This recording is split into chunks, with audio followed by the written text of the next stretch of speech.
Hey, to all those seeking vibrant health, it's Dr. Rachel Northern, and today, back by popular demand, I'm talking about inflammation, how to heal naturally, or anti-inflammatory tips and tricks we can do. We're going to have a couple slides here.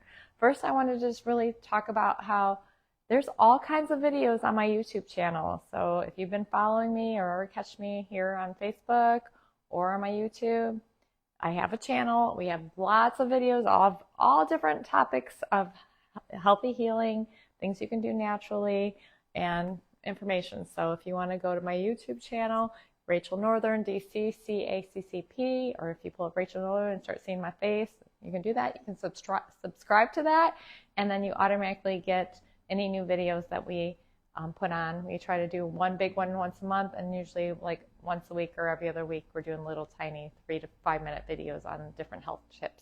So with further ado, let's go into this. So causes of inflammation.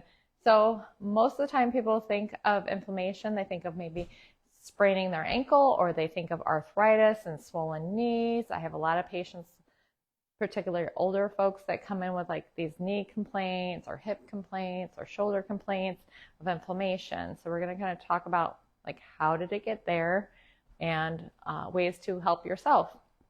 Also what we do in the office. So there could be an injury, acute injury, you sprain your ankle, your body's natural thing to help fix that is draw some fluid into there, bring some repair cells in there, bring little cells that clean up the damage. So we need inflammation. So if we're like cutting off the inflammation right away, that's not always good. So we always talk about ice, taking maybe that people talk about over the counter.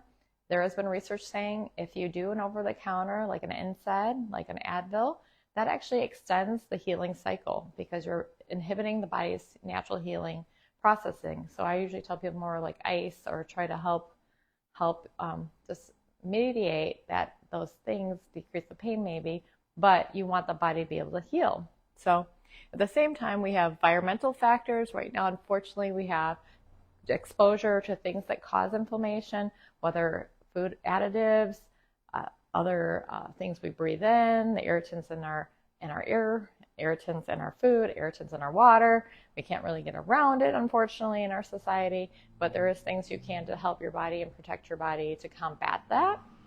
And then, common causes also is we kind of rust out instead of wear out in our society. We don't move enough. So that is another thing. We need to move.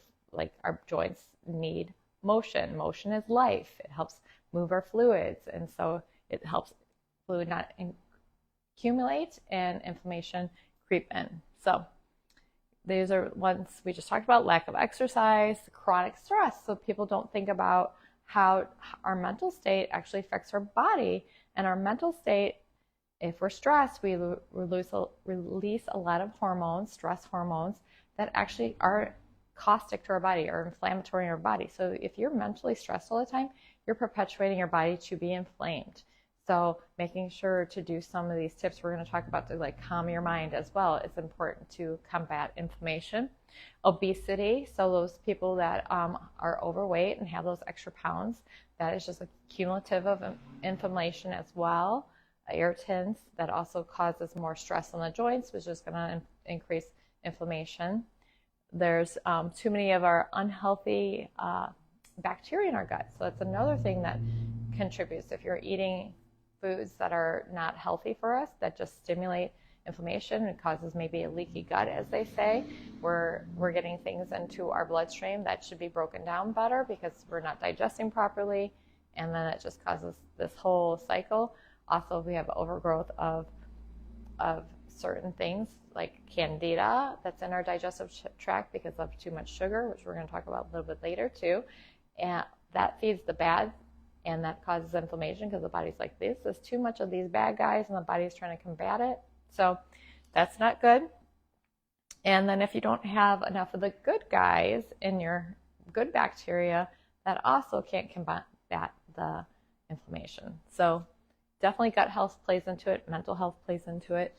So poor sleep is another thing. So that also feeds into that stress cycle. So if we're not getting enough sleep, exposures, like I said, in our ear, also tobacco use, whether it be smoking, cigarettes, vaping, Zins, all these pouches people are doing now, even though that's not maybe going into our lungs, but it's still going into our bloodstream, and that's not really good for our bodies. And there is, I went to a dental hygienist for my teeth cleaning, and they do see a difference in their gums. So it's still not good for those pouches. I know some people think they're better, but they're not necessarily. We still have research to come out on that, but I'm sure there's going to be some down the line. Drinking alcohol. Alcohol it's not good for the brain. It's not good for the gut, the digestive system. It's just not good for our body overall. So abstaining as much as possible is beneficial to decrease your inflammation. So some common symptoms of inflammation. So pain, either global joint pain, muscle pain. You can have fatigue, and it can also cause like trouble sleeping. Again, if you're putting inflammation that's kind of in our brain. We can have depression, anxiety. We can have constipation, diarrhea, irritable bowel symptoms, reflux, acid reflux also can contribute from that. You can have weight gain or weight loss, depending on where you're at on that spectrum. So, frequent things. So another thing is frequent infections. So if you've had where you just can't control an infection, something that you cannot get that bacteria out of your body, or reoccurring viral infections because your immune system is just not able to overcome these viruses, that just causes the body to be in an inflammatory state chronically. Then it can cause headaches, irritation on the brain. We also have that fuzzy inflammation can just cause that fuzzy brain type of things that you just don't think clearly. You have memory problems, and then also we can have like lymph nodes, like inflamed. So our lymphatic system is one of our systems that's all through our body, and that's how our body gets all like our white blood cells to travel and all the good fluids to get to the different areas. It's another pathway to our body to travel these things. So if that's irritated and is chronically inflamed, that's not going to be overall good for our health. And that also is sometimes because of, again, lack of movement, because movement is how those pathways move. So our lymph system is based on movement. So if we're not moving, then things get stagnant and get irritated. So the typical way in the Western world, the medical way, is let's just kind of give you a drug to block the inflammatory pathways, to kind of shut down the pathways. So, you have pain or something happens, you take a drug, it blocks the signal. But unfortunately, like I said before, you're prolonging the healing process because those cells need to get there to clean up the area.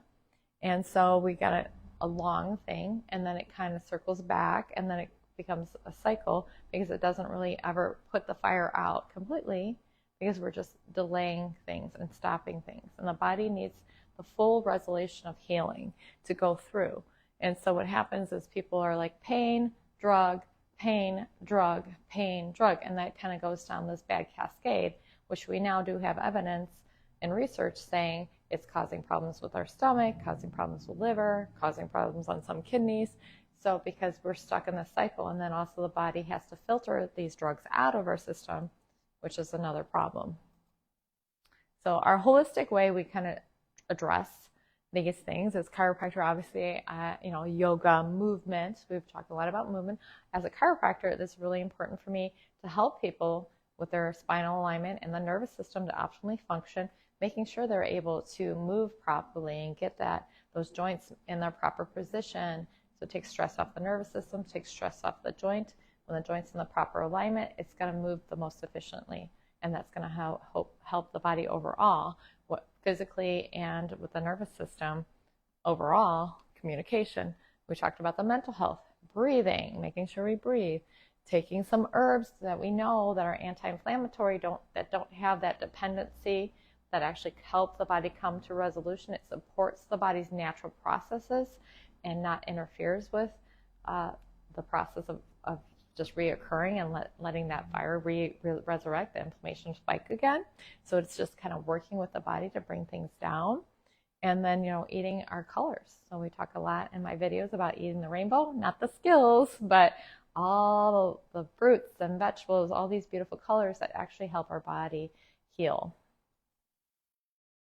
So I just talked about, chiropractic one way, getting that adjustment, massage therapy, also helping that lymph system drain. There is actually massage therapists that specialize in just lymphatic drainage. So a lot of times I have patients that say, oh, I know that helps me a lot when I go that, and it's a very more gentle massage.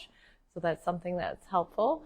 Acupuncture, also trying to get things moving and putting the body system on. I'm not an acupuncturist, so I don't really understand the whole system, but I do go to acupuncturists and I know it does something for me, but it does help just bring that body in balance.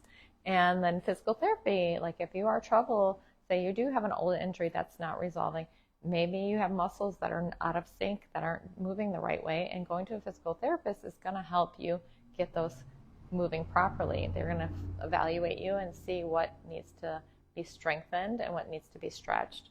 So that's another thing to help you. Like anti-inflammatory diet, which we're going to get to in a minute, and getting that proper weight management to where you should be in your body.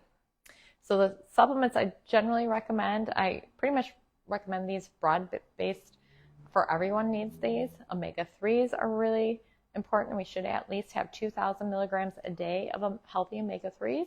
And again, make sure you have a good quality source. Something just over the counter is not necessarily good, whether it be a fish oil or flaxseed oil, because a lot of times those are on the shelf for a long time and they're probably rancid. They're not really effective anymore. So you want something that from we sell some here from a physician that gets good quality stuff, or making sure maybe a health food store that kind of vets out their carriers. But you want to make sure somewhere that it's a very good quality. Make sure when you're ordering online as well of like what's the expiration dates, make sure it's a good quality company. I've had patients get some not good products over online. So just make sure you're a reputable source. And then fiber, making sure you're getting like at least 30 milligrams of fiber a day, or actually 30 grams, I should say. So that's important. I just actually had a patient in yesterday because I talked to him like a couple weeks ago about his diet, and that was one piece that he was missing was his fiber, and he said it made a world of difference when he's paid attention to what fiber he's adding in, because fiber can absorb the extra fluids and help feed the good bacteria in the gut and all that. So overall, it's really good. People don't think about that. White willow bark, which is actually what aspirin used to be originally. So that's a natural herbal anti-inflammatory. Again, anything that herbal-wise, make sure you check that if there's interactions, if you're on medications or anything else going on, make sure it's safe for you. And we got curcumin or turmeric, which is a natural anti-inflammatory. Also, green tea is a really good antioxidant. But as I've been doing more and more DNA evaluations, we're doing DNA testing. We send it out to a lab. And there is some body types that actually don't do well with green tea. We're finding out green tea and quercetin. So make sure, like if you have a negative reaction, pay attention to your body, because you may be one of those people that actually don't do well with green tea. So that's good for a lot of people, but not all people. Magnesium, I always am recommending pretty broad-based magnesium. Most of our country is deficient in magnesium, just like everybody knows we're mostly deficient in vitamin D. Now that's the next, probably the medical field's probably going to be recommending broad-based magnesium supplementation because we're not getting in our food. And then vitamin B6, vitamin C, and like I just said, vitamin D are also important for inflammation. Like we said, natural ways to change this: quit the nicotine, limit as much as possible sugar, high fructose corn syrup, and alcohol. So some of these is really hard to get away from, because even like, unfortunately, high fructose corn syrup or even sugar are in our canned goods at this point. They're unfortunately snuck into a lot of things to help sell products. So as much as possible, try to decrease those if we can eliminate them. Completely, that'd be great, but I understand in our society it's hard.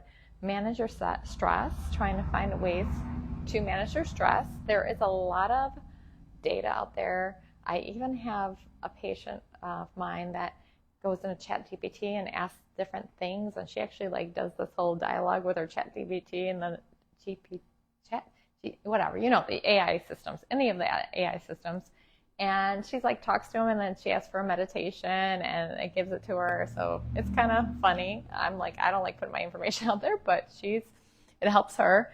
And then I also have regular physical activity, trying to make sure you plan movement, whether it's doing so many steps a day, whether it's attending, doing yoga, whether it's walking on your lunch break, whatever ways you can get movement in your life, I highly recommend that. Joining a fitness group, joining a gym, setting up a gym in your house, something, and then make sure that you're consistently planning days and hours in your schedule to do those activities. So here at the office, first thing we do is evaluate why you're in pain. We want to always treat the cause of pain. And so that's great. We have lots of ways we test you, and I want to address the source, because if we address the source, then it's easier to eliminate the thing instead of treating the symptoms, which the drugs are just band-aiding or treating symptoms, turning off the symptoms. That's not what we want. Symptoms mean something. So I read into that. We evaluate the patient, find out where the cause is, and address the cause, whether that be, first off, adjusting, making sure we remove the interference in the nervous system, restore the body's natural adaptability, and then also talking about diet, talking about what supplements might be good. Like I just said, I also do hair analysis evaluations and DNA, sending out that lab, which gives a lot of good data to help individualize care plans for patients here at the office.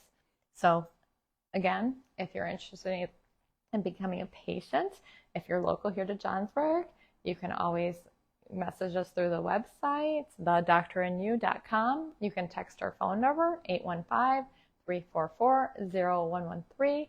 And if you have more information, want more information, like I said, you can go to my YouTube channel.